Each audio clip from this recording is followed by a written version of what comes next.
Well, back to our top story and the UK elections. And joining me to discuss the implications on Britain's black and ethnic minorities is the social and political commentator Susan Fajana-Thomas, who's also a Labour councillor in the London borough of Hackney, where she lives.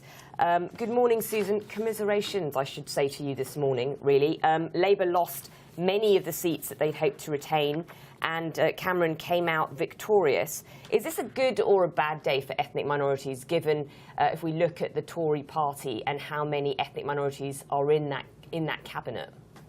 It is a bad result for ethnic minority and for the nation. Yes, I agree there are a lot of ethnic minority that are going into parliament, but having said that, you cannot, when you are in parliament, you cannot represent BME, you represent people that voted for you. But in terms of the general scene of BME in the UK, I believe a Labour government could have served, would have been in a better position to serve BME in this country.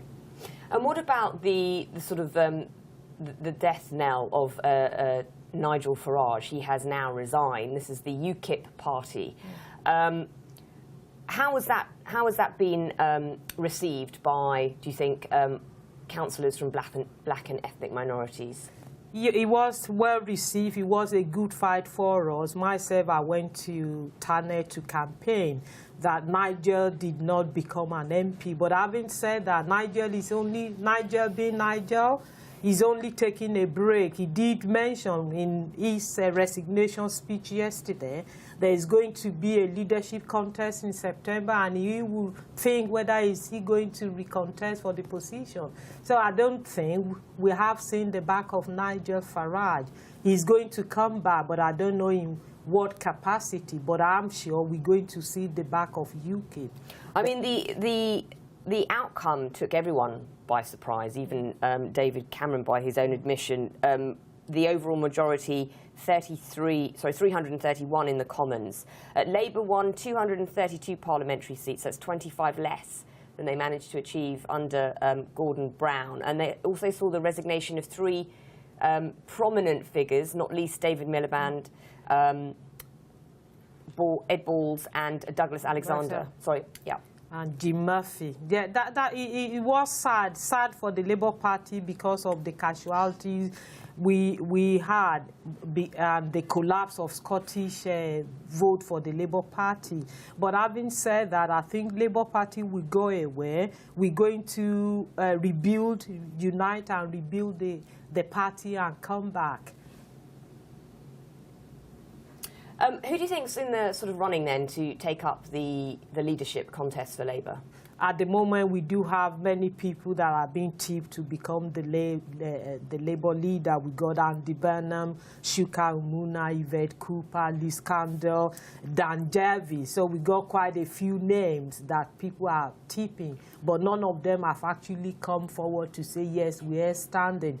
It's an early stage, but we do know that Andy Burnham contested to be the leader with Yvette Cooper? Not with Yvette Cooper, with Ed Miliband back in 2010. So there is a possibility that he will be coming back. And people have talked about Shuka, but none of them have actually come out to say, oh, yes, we are standing for the leader or not. I mean, Burnham and Cooper are probably the most kind of popular ones. Do you think Britain is ready for an ethnic minority party leader, in the same way that we were all surprised that Barack Obama got into the White House? Do you think Britain can follow suit? I think it is about education, it's about mindset. Britain is ready for ethnic minority. We are ready for a change if the change comes. But I think there will be, not just within the Labour Party in general, they will be a bit conscious. And I know with the Labour Party in the coming leadership contest, there will be three main issues they will consider. Number one of them, they will want a leader that will be acceptable to the majority of people in this country. They want a leader that will represent all part of the party, who will be able to rebuild the party to becoming a party in government.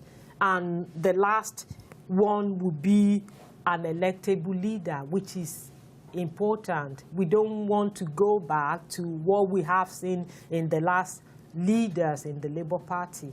We want something not just somebody who is accepted within the Labour Party, but somebody who is accepted generally by the public. Okay, Susan, thanks for your thoughts this morning. Thank you. Well, now time to look at the international headlines making the newspapers around the world. And still with me in the studio is Susan Fajana-Thomas. Susan, if we start with this day, this is Nigeria's newspaper. Military uncovers treasure trove of Boko Haram's activities. This is another good news for Nigerians in terms of tackling the Boko Haram. As you are aware, in the last couple of weeks, there have been a series of offensives on the Boko Haram's hideout. And what this newspaper is saying this morning, one of the areas where Boko Harams were captured, they found a lot of leftover of their properties and various items, in particular intelligence that can actually help tackle Boko Haram, such as video, which would be very good in terms of intelligence gathering in order to tackle Boko Haram. Well, we know Muhammadu Buhari is a former military man. Do you think he has had some kind of influence in the way the military has changed either its tactics or has revived morale or has boosted or given them sort of breathed new life into them to be able to really have a go at Boko Haram? Because while Goodluck Jonathan was in power, that didn't appear to happen. Not at all. I think it's just a coincidence. As you are aware, General Buhari is still the president-elect. All these, what is happening at the moment are actually programs drafted out by the outgoing president. But it is good, though it's a bit late. All this could have happened a year ago, not just now. But it isn't. I know with the background of Buhari, he will be able to be in a better position to tackle the insurgents. But having said that, all these are the current administration's programs. It is a long time coming. We still haven't found the Chibok schoolgirls. And although there have been a huge amount of women and girls released, as we saw in the last few weeks from the Sambisa Forest Reserve, it does kind of beg the question, how many hostages do Boko Haram have? Let's move on to the Times of India, the Mumbai edition. Headline there, 2 envoys among 7 killed in the chopper crash. And this is talking about the foreign diplomats and the wives of foreign diplomats. It is my heart go to the families of 2 members of this crew that lost their life in this attack, but it brought the argument back in terms of terror. Terrorists, how they're able to target this, though the government is actually denying the fact that this happened because of a technical glitch, but the Taliban are actually claiming they targeted and brought down the chopper, and this chopper had a lot of foreign diplomats and dignitaries on board, but they were targeting the chopper that was meant to take the prime minister. I mean, this area is notoriously unstable. It kind of begs the question, is it worth flying over that flight path? No, I don't think it's worth flying over. I think the government is saying this, that it's because of technical glitch, just to cover face. I do strongly believe it was brought down by the Taliban. It wasn't a safe place to... Let's move on to the UAE, the National. Some good news coming out of Saudi Arabia, and this is the humanitarian ceasefire in Yemen, which has, the conflict there has been raging for such a long time against the Houthi rebels. And now, finally, the people may well be able to get hold of medical supplies and food. Yes, it is a good thing. It is what they call the 5 days humanitarian pause, so that aids can come in. But I hope this will actually be the beginning of a long-term ceasefire anyway. If they're able to, the Saudi government is saying this is renewable. So after the 5 days, if they think they haven't actually had enough supply, they can renew the ceasefire, and I hope this will continue. But what is more important is for them to be able to come to a negotiating table to have a permanent peace in that region. Let's move to the Australia, the age and the full force of the law is the headline there. And again, it's talking about terrorism and I think in particular we heard this morning about a teenager who'd been arrested. Again, yes, you are absolutely right. It's about homegrown terrorists. This is or clean skins, as we call them here. Yeah, that's right.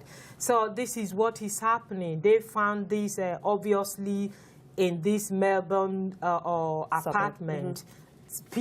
There are a group of people that have been building bombs there, and they can only use that bombs within the region, within Australia. So I think a lot needs to be done in terms of tackling homegrown terrorists I mean, it's frightening to Australia. think that devices like that can be made by, somebody who doesn't have any kind of technical expertise and just sort of talked through it over the internet. That's what happened. Even in this country, most of the people that build bombs for terrorist purposes, they don't have the expertise, they don't have the background. They talk through over the internet. They do a lot of research, or a lot of documents are made available to them by these terrorist group from other part of the world, where they can easily use and guide them through making the bombs. It's quite very quickly, let's touch on the China Daily and their headline there. First ethnic Chinese MP elected in Britain. That brings it back to the UK election debate that we had just a minute ago. The first ethnic Chinese to be elected in the British lower house. Yeah, this is talking about Alan Mark in York that was elected. It's a great story. It is a great story, but if you read the story, you will realize that there are a lot of hype around, the first Chinese elected person here. Yes, Alan Mark is Chinese by background, but he's an Oxbridge. Had his first degree in Cambridge, second degree in Oxford. So it's not really the representation when you talk about Chinese people in this country. And he has said, is that a fair comment to make, though? Because, I mean, if you manage to go to a good school, does that make you a lesser candidate to represent your ethnic roots? No, he's not a lesser. Even himself has said it, that people of Harvard voted for him. He's representing the people that voted for him. He's not in parliament to represent the Chinese people. Why I brought that up is, yes, I am glad as somebody, a politician myself from BME, it is good to have good BME representation in parliament. But having said that, when you were talking about Mr. Mark, how Chinese he is, that's what I'm pointing out. He was born and brought up in this country, and he went to the two elite university. So that is telling that just to bring the fact out that what people are thinking about representing Chinese is actually not. Well, we'll have to see how he does manage to represent them before we can draw that judgment. But thank you, Susan, for your comments this morning. Thanks very much.